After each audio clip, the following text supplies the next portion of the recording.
Olá, pessoal, tudo bem com vocês? Na aula de hoje, nós vamos trabalhar os temas 3 e 4 da unidade 5 do livro didático, que trata sobre a economia da Ásia e os principais problemas ambientais existentes no continente. Esse conteúdo encontra-se entre as páginas 140 e 146. Inicialmente, gente, é importante destacar a questão da agricultura, da agropecuária, né, a junção da agricultura com a pecuária, e a exploração mineral. Então, no que diz respeito à agricultura, as atividades do setor primário, de modo geral, né, a gente tem que lembrar que a população da Ásia, né, ela é principalmente, majoritariamente, rural, certo? Então, a maior parte da população vive na zona rural e desenvolve atividades ligadas à agropecuária, né, agricultura, pecuária e ao extrativismo mineral. No que diz respeito à agricultura, é importante destacar que existem duas formas de agricultura, né? A agricultura tradicional e a agricultura moderna. A agricultura tradicional é aquela que emprega pouca tecnologia, que geralmente utiliza o próprio trabalho familiar. Já a agricultura moderna é aquela que utiliza técnicas modernas, né? O emprego de tecnologia, uso de máquinas, né? De insumos agrícolas. Então, existem essas duas formas distintas, certo? Nessas imagens, a gente pode ver essa diferenciação. Enquanto, por exemplo, no Japão e em Israel, né, a agricultura desenvolvida é a agricultura moderna, em outros países, como por exemplo no Vietnã, a agricultura desenvolvida é a tradicional, certo? Então, fiquem atentos a essa distinção. No que diz respeito ainda, gente, a essas atividades do setor primário, agora já a exploração mineral, né? É importante destacar que na Ásia são explorados vários diferentes recursos, como minérios de ferro, ouro, estanho, né, cobre, além dos combustíveis fósseis, como o petróleo, o carvão mineral e o gás natural, tá certo? O petróleo, gente, ele apresenta uma importância fundamental na economia dos países da Ásia, especialmente daqueles, né, presentes no Oriente Médio. Então, em 2016, 6 entre os 10 maiores produtores de petróleo do mundo eram países asiáticos. E quais são esses países, né? A Arábia Saudita, a Rússia, lembrando que a Rússia, né, se estende pela Ásia e pela Europa também, certo? O Irã, o Iraque, os Emirados Árabes Unidos e o Kuwait. A maior parte desses países, né, eles estão localizados na região conhecida como Oriente Médio, tá certo? Então, é uma região que apresenta grande disponibilidade de petróleo e que em 2018, né, respondia por 47,6% das reservas de petróleo do mundo, certo? Então, quase metade do petróleo mundial está concentrado, na verdade, nessa região asiática. Então, a exploração desse recurso é muito importante para a economia desses países, certo? No que diz respeito à pecuária, gente, ela é praticada principalmente de forma extensiva, certo? Então, é aquela pecuária onde o gado, né, ele é criado solto no pasto. E ela se desenvolve principalmente na Ásia Central e também no Oriente Médio. Os principais rebanhos, né, criados são rebanhos bovinos, suínos, caprinos e também de bubalinos, né, de búfalos. E a China se destaca, né, por possuir os maiores rebanhos de caprinos, suínos e ovinos da Ásia, ok? Prosseguindo aqui, gente, para falarmos um pouco sobre outra atividade, né, a indústria.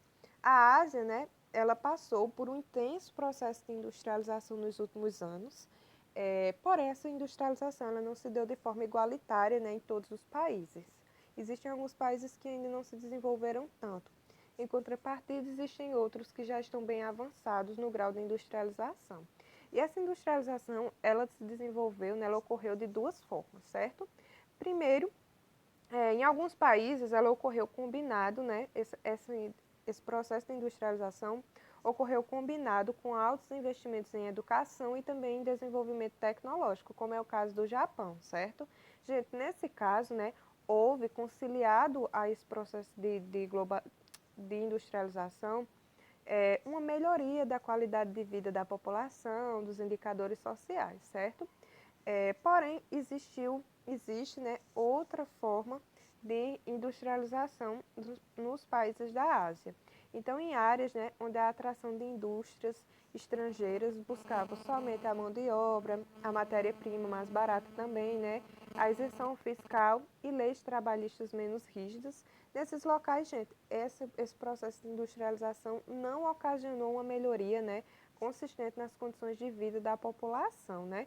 Então, se compararmos as duas formas as duas formas com que esse processo se desenvolveu, a gente pode constatar que em uma ele foi atrelado a uma melhoria, né, ao desenvolvimento social desses países, como por exemplo no Japão, e em outros, né, esse processo não ocasionou, né, melhoras nas condições de vida da grande população, certo?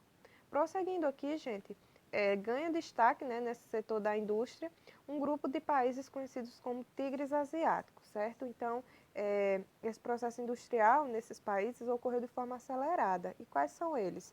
Taiwan, Singapura, Hong Kong, Coreia do Sul e mais recentemente a Malásia, o Vietnã, a Indonésia, Filipinas e Tailândia, certo?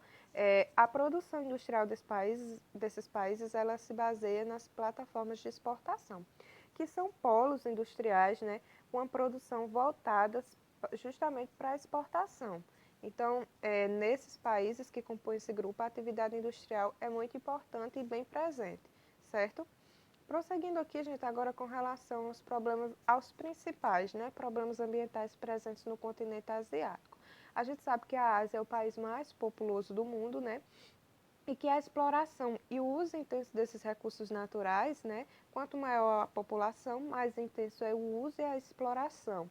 Então, essa exploração intensa tem ocasionado diversos impactos, né, ambientais no continente, dentre os quais a gente pode citar, por exemplo, o desmatamento, a degradação dos solos, a poluição atmosférica, a poluição da água e o lixo plástico, certo? O desmatamento, gente, na Ásia, ele é um dos principais problemas. E cerca de 60% da floresta tropical nativa existente do continente, né, ela já foi devastada, ou seja, mais da metade. Então, para quê? Sobretudo para dar lugar, né, a áreas de cultivo, agricultura e também para a pecuária. Então, essas duas atividades econômicas vêm ocasionando, né, a devastação, o desmatamento de vastas áreas nativas, ok? É, já em se tratando de desmatamento, temos que lembrar que a ausência da vegetação nativa, né, afeta diretamente a qualidade do solo, certo? Porque a vegetação ela é tida como uma proteção natural.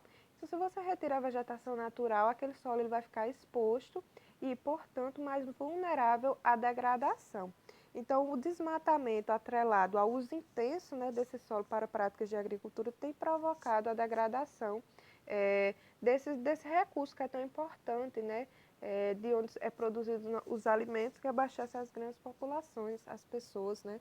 Então, nessa imagem vocês podem verificar uma técnica conhecida como terraceamento. Ela foi desenvolvida e ela é praticada principalmente, né, em áreas ela é praticada em áreas íngremes do relevo, certo? Onde o relevo tem uma certa declividade.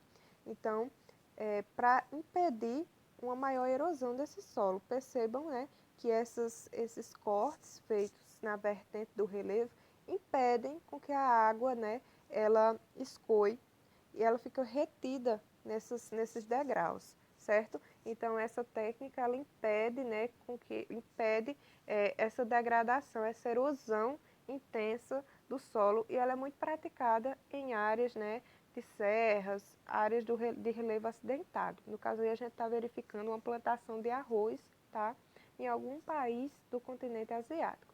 Prosseguindo aqui, gente, com relação à poluição atmosférica, nesse problema ele está muito associado ao quê? À indústria, né, porque as indústrias elas emitem muitos gases poluentes e também a urbanização, né, os carros também emitem.